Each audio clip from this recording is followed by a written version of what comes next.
For the safety of your smile, use Pepsodent twice a day. See your dentist twice a year.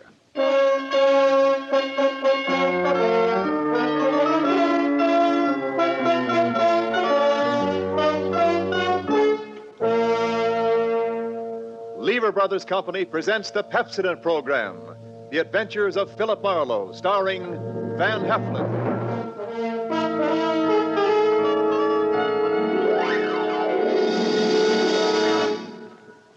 Pepsodent presents Philip Marlowe, Hollywood's famous private detective created by Raymond Chandler. Philip Marlowe, tough, cynical private eye of Murder My Sweet, the sardonic, case-hardened detective of The Brasher Doubloon, The Lady in the Lake, and The Big Sleep. You've seen him in action in all of those top-flight mystery pictures. Now, in order that you may continue to enjoy this exciting mystery series, Pepsodent brings you The Adventures of Philip Marlowe on the air with a cast of noted radio players, and starring MGM's brilliant and dynamic young actor, Van Heflin.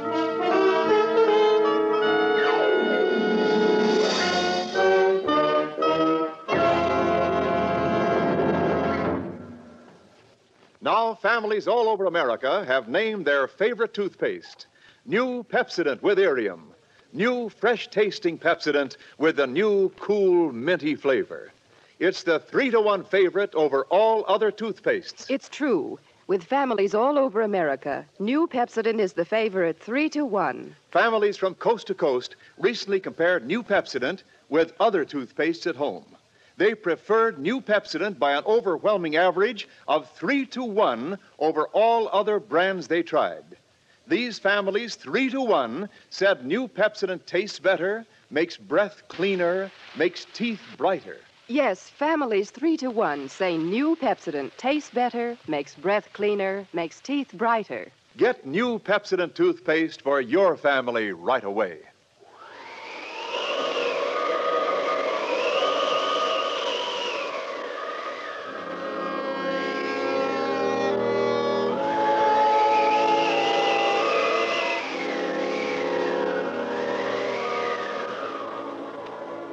There was a rough desert wind blowing into Los Angeles that evening.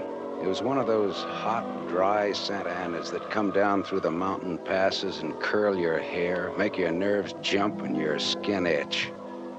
On nights like that, every booze party ends up in a fight, and meek little housewives feel the edge of a carving knife and study their husbands' necks. Anything can happen when the Santa Ana blows in from the desert.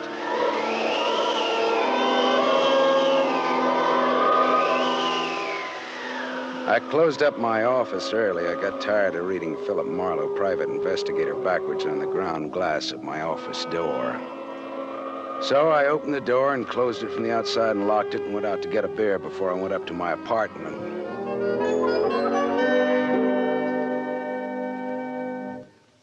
Fill her up again, Mr. Marlin? Marlowe. Marlowe. Marlin is a fish. Yeah, I know. Hey, you bartender. Give me another ride. Drunk again. What'd you expect in this business? Autograph hounds? Make it snappy, you hear? Be right with you, sport. I gotta draw this man a beer. Crying out loud, these stumble bums who come in here. You got another customer, Bacchus? Hey, Bud.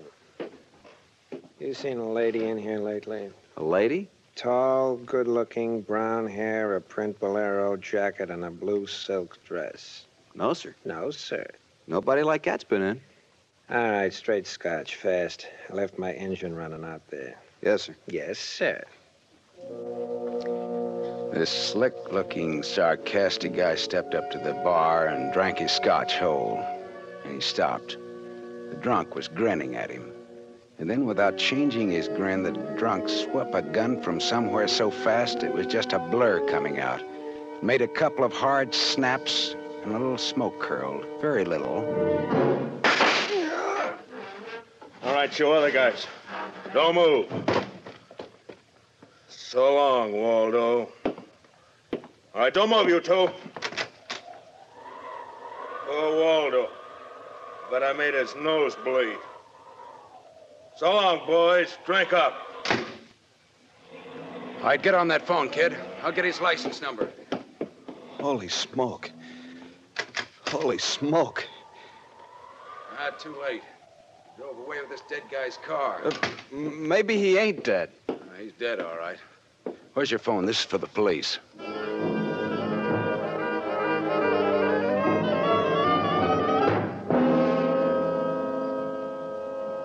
The prowl car boys were there in about 5 minutes. Waldo was out of business, all right, and nothing in his pockets told who he was, but he had about $700 on him. I told the cops what I knew, including about Waldo's tall, brown-haired, pretty girl in the bolero jacket. It was about 9 o'clock when I stepped out of the elevator in my apartment house and almost walked right into a tall, brown-haired, pretty girl in a bolero jacket, waiting for the elevator on my floor. Oh, excuse me. Just a minute, lady. I said excuse me. I'm in a hurry. Now, if you'll be good enough to Look, step you out better of... not go outside in those clothes. Just what do you mean by telling me This isn't a make. You're in trouble. Trouble? Yeah, the cops are looking for you in those clothes. But I haven't done anything that... I'm in room 41 across the hall now. I never collected an etching in my life. All right, I'll go with you. I'll go. I got to my room and rustled up some scotch and soda and brought the girl her glass. She had a small automatic in her hand. It jumped up at me, and her eyes were full of panic. I put down both glasses on the table slowly so that I wouldn't be misunderstood. Look, sister, maybe this wind has got you crazy, too. Don't move. Be careful, don't move. A man just got shot in a bar down the street. Before he got it, he'd been asking about a tall, pretty girl with a bolero jacket, like yours.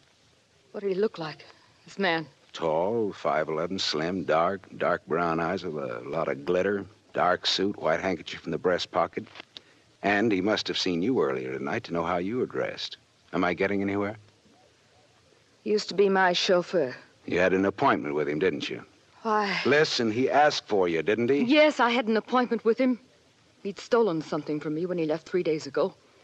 I was going to buy it back from him. Why didn't you tell the police? I couldn't tell them. It was valuable, wasn't it? Valuable enough for Waldo to steal? $15,000. Oh, it's peanuts. But it wasn't the value. It meant something to me. The man I love gave it to me, and now he's dead. He was a flyer shot down over Germany. I'll go back and tell my husband that. He probably hired you. He did? Well, how much is he paying me? And, where is this husband of yours? He's at a meeting. This late at night? He's a very important man. He's a hydroelectric engineer. I'll have you know that my husband is one of... Skip it. I'll take him out to lunch sometime and have him tell me himself. And about Waldo, whatever he had on you is dead stock now, like Waldo himself. You mean he's dead? Waldo is dead? Yes, sister, he's dead. Dead, dead, dead. Lady, he is dead. Oh. Now scream and I'll give you 2 black eyes. I'm not going to scream. Who would that be? There's a dressing room behind that door. Hide there. Right. Now, don't argue with me. Do it. Right, all right.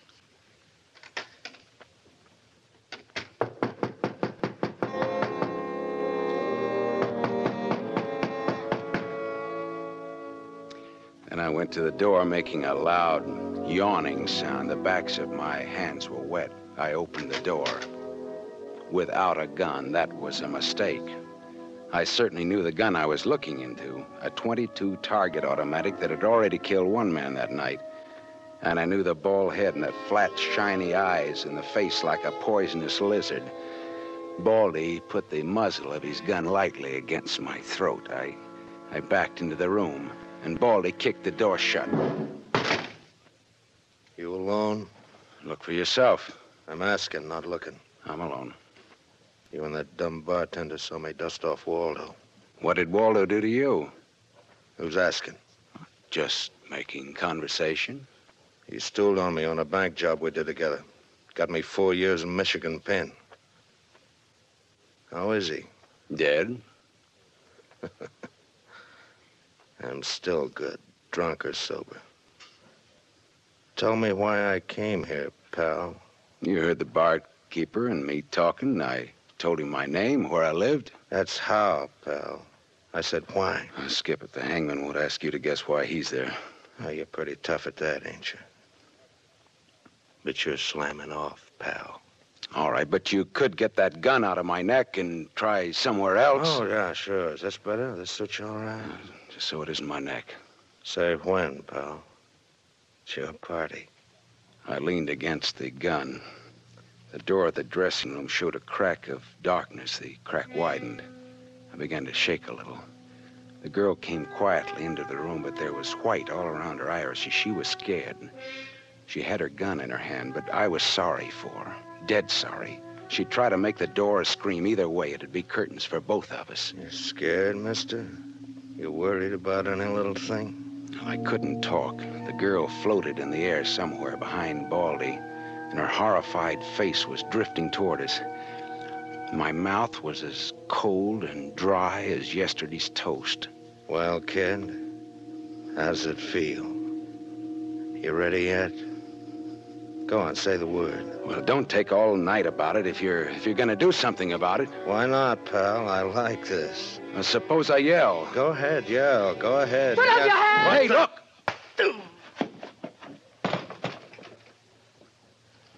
Oh, Thanks, sister. Thanks. That buys me. Everything I have is yours now and forever.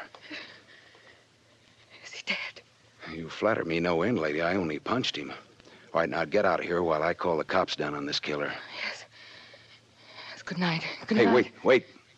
Leave that bolero jacket here. It marks you for the cops. Oh, yes, here. Okay. See you again? Why? Oh, I don't know. No, I guess not. After all, who am I to be the rival of a dead flyer? I'll see that the police get Jesse James here. Good night, lady.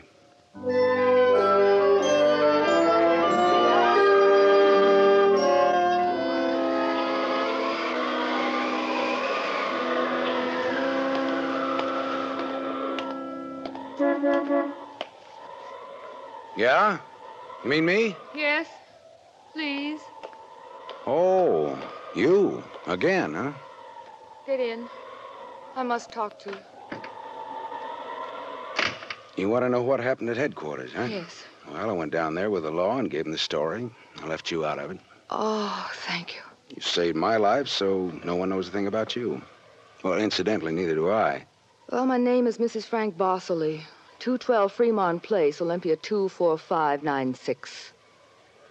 Is that what you want? I guess so. Well, there it is. Now, why did you really come back? I wanted my pearls. Pearls? Yes. Pearls, too, huh? All right. Tell me about the pearls. We've had a murder and a beautiful mystery woman and a sadistic killer and a heroic rescue. Now we will have pearls. I was to buy them back from the man called Waldo. Well, I saw everything that came out of his pockets, and there weren't any pearls. Could they be hidden in his apartment? It's possible. Waldo lived on the same floor you do in this apartment house. And why didn't I know him, at least by sight? He moved in last week. He managed to get a sublet. Great, a sort of an amateur magician on the side, huh? It's getting rather late. Yeah. What about your husband this hot, mysterious night? He's still at his meeting. Well, you could have brought him along. You could have sat in the back seat working out a problem in hydroelectrics while... While what? Well, I didn't have any answers. They wouldn't sound cheap or just ridiculous or from the sophomore class in repartee. I had an unlit cigarette in my hand. I threw it out of the window. I took a hold of her and kissed her. She sat very still. I was shaking when I let go of her. Her voice trembled a little when she spoke. I meant you to do that. I wasn't always that way. Only since Johnny Dalmas was killed in the war. He gave me those pearls. 41 of them perfectly matched with a diamond propeller clasp. I'd have loved them if they'd been wooden beads because he gave them to me. I love Johnny. The way you love just one time. You understand that? What's your name? Lola. Lola, how did you explain a $15,000 pearl necklace to your husband? I told him they were imitation, and I bought them myself. How did Waldo latch onto them and what they stood for? When my husband was in Argentina, Waldo and I'd go for long drives. I was restless and wretched because of Johnny. Sometimes Waldo and I had a little drink together, but that's all. But you confided in Waldo about those pearls. I was a fool. And when your husband came back, Waldo stole the pearls and offered to sell them back to you, or he'd tell Papa, huh? I was a fool. And now you think the pearls are upstairs in Waldo's apartment? I suppose it's a lot to ask. No, sweetheart, huh? I've been paid. I'll go look. Wait here, huh?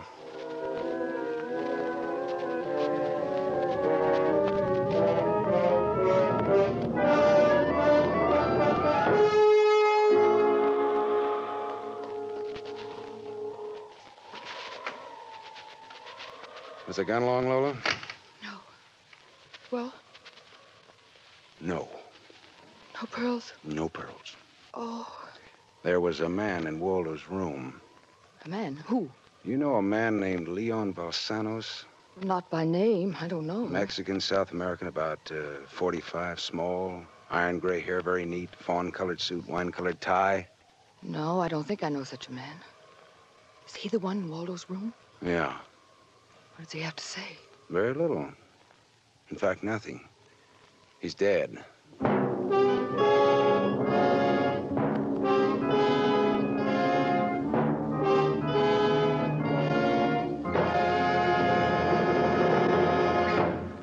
You are listening to The Adventures of Philip Marlowe, starring Van Heflin, with music composed and conducted by Lynn Murray.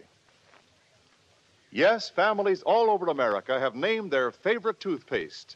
New Pepsodent with invigorating Irium foam.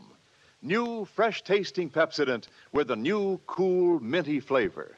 It's the 3-to-1 favorite over all other toothpastes. It's true. With families all over America, new Pepsodent is the favorite 3-to-1. The Farrell family of Evergreen Park, Illinois, preferred new Pepsodent on every single count. The Farrells say new Pepsodent tastes best of all, makes breath cleaner, makes teeth brighter. On all these counts, by an overwhelming average of 3-to-1, families prefer new Pepsodent over all other toothpaste they've tried. It's a fact.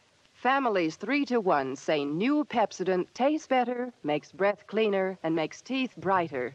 Remember, this is not just our opinion. It's the honest conviction of the Farrells and other families who compared new Pepsodent with other toothpastes they had at home. Get new Pepsodent, the only toothpaste containing Irium. Get it for your family without delay.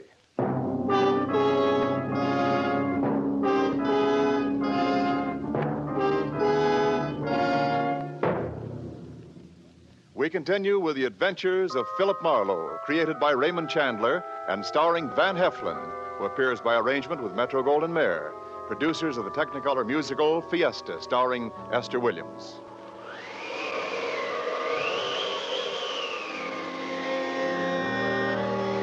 I sat with Lola Barsley in her car listening to that jittery, infuriating desert wind gallop around in the midnight streets. I just told her about the Latin-looking man I'd found in Waldo's room in a very dead condition. I held her hands until they stopped trembling. Then I gave her the few remaining details. He had a gun in a shoulder holster, but someone had strangled him before he could use it. Someone? Waldo? Maybe. You see that convertible coupe 2 cars ahead of us? It's been there for hours. It was there before I parked here to wait for you. Leon, the man in Waldo's room, came in that car, but according to the key containers he carried, that isn't his car. Whose car is it? Does it matter? Well, it belongs to a lady according to the tag on the keys. A lady? Well, anyway, a woman, if you're going to split hairs. Eugenie Kolchenko. In West Los Angeles? Never heard of her. Oh. All right, well, you go home now, huh? What are you going to do? Drive that flossy convertible around, wave at my friends, impress people. You run along now. Me, I've got another date.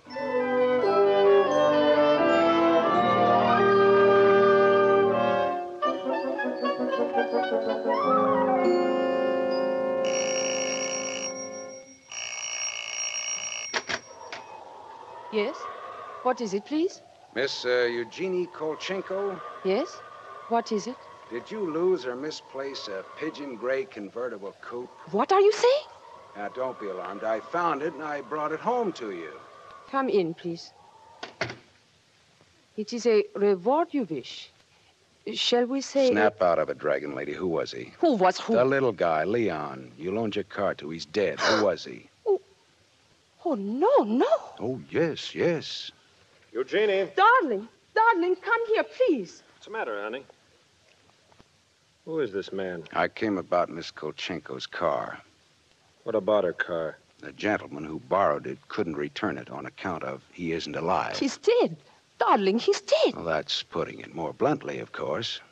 Dead, huh? Completely. Who are you? Philip Marlowe, private investigator. My card. Mm-hmm. You told the police yet? Never do at once what can be deferred pending negotiations. Aesop. I might negotiate. Oh, peachy. What do you know, Marlowe?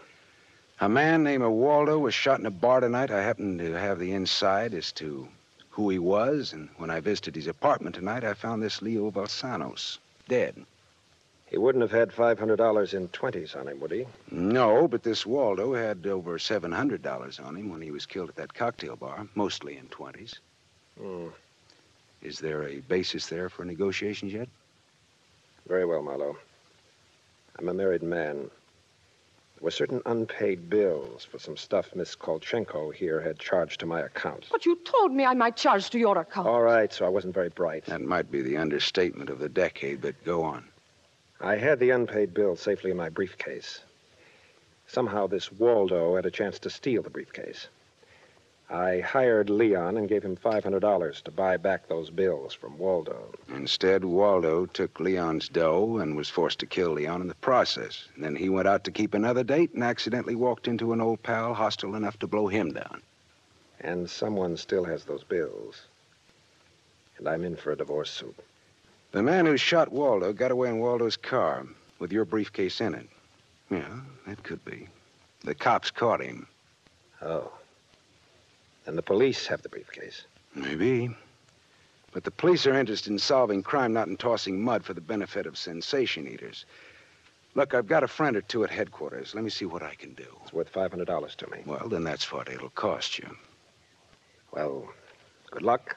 And, thank you, Mr. Marlowe. Philip Marlowe, remember? My name is Frank Barcelay. Barcelay? Oh. What does that mean? The big hydroelectric engineer? Yeah.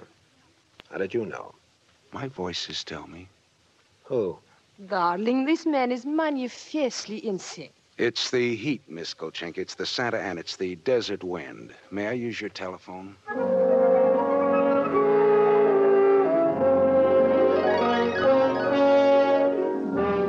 Someday I must tell you about Ibarra. Salt of the earth Ibarra, detective lieutenant over at Central Homicide. I phoned Ibarra from Miss Kolchenko's house and told him where he could find a well-dressed cadaver named Leon and furnished a few small details. I gave Ibarra time to check my tip, and then I went down to see the good lieutenant and told him why I'd been up in Waldo's room, only to find Leon instead of a certain lady's string of pearls. Pearls, eh? Well, I thought Waldo might have them up there. Whose pearls were they? A lady's. Go on. Or they might have been in Waldo's car that Waldo's killer drove away in. Yeah. Oh, what, yeah? They might have. Also a batch of unpaid bills charged to the account of a certain Frank Barcelay? Yeah. Uh-huh. Well, now, the police aren't interested in domestic scandal. They want to prevent or to solve crime, right? So? So I've got $500 for the police fund if those pearls and those bills are returned to their rightful owners.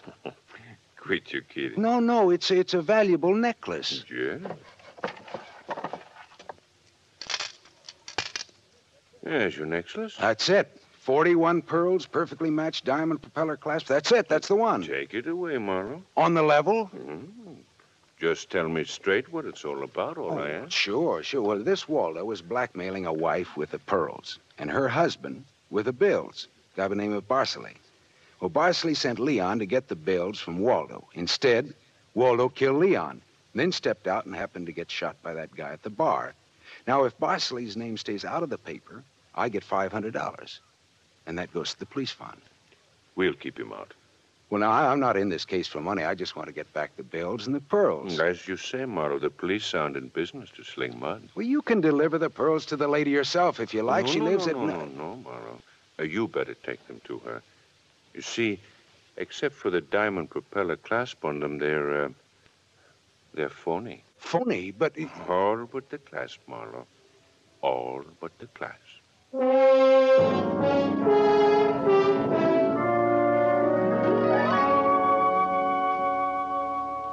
I stared at Ibarra.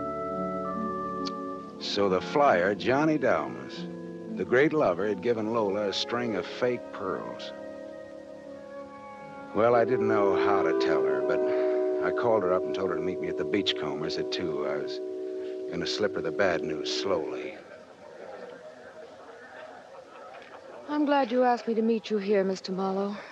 See, I had to have someone to talk to. Well, go ahead. Go ahead, talk. I'm listening. Now, Mr. Marlowe, now more than ever, I must have those pearls. Why? Money trouble? Oh, no. It's just that everything's gone wrong. And this morning, my husband told me we're to separate. Oh, I'm sorry, Lola. But if I had Johnny's pearls, it would be a link with the past and with Johnny and all he meant to me. It's how a woman feels, Mr. Marlowe. I wouldn't blame you for not understanding. Well, maybe I do, though. So please, Mr. Marlowe, please, you'll try to find my pearls. Lola, look, even if it isn't all of them, any part of them, any single smallest one of them. It'll be Johnny's. Look, will you meet me here again around 4 o'clock? I'll be here. Okay, I'll see what I can do.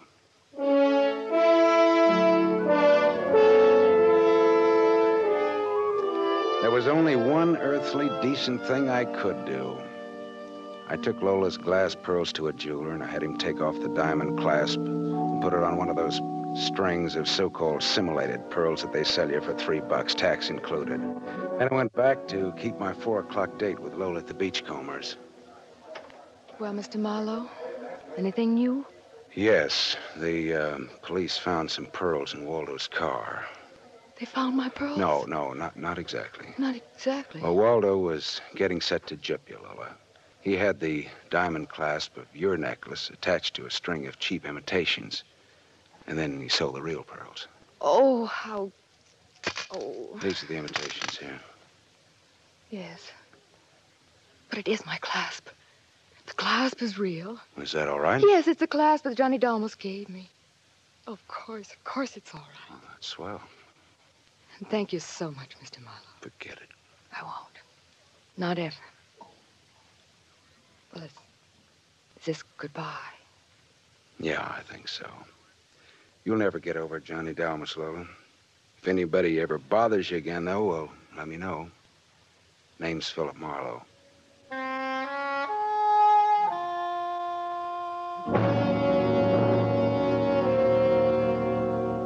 I drove almost to Malibu, and then I parked and walked out on a rock cliff jutting into the Pacific Ocean. Then I reached in my pocket and dug out the string of Bohemian glass pearls that Lieutenant Ibarra had found in Waldo's car. I cut the knot at one end and slipped the pearls off one by one. One by one, I flipped them into the water.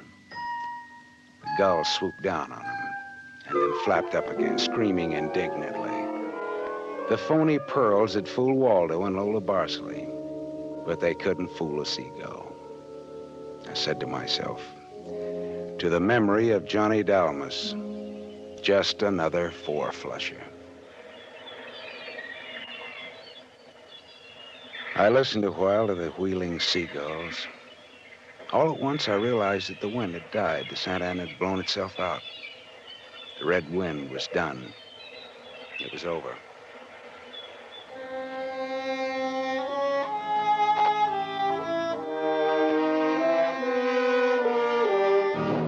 You have just heard Van Heflin starring in the first of a new mystery series, Raymond Chandler's The Adventures of Philip Marlowe, brought to you by the Lever Brothers Company, makers of Pepsodent.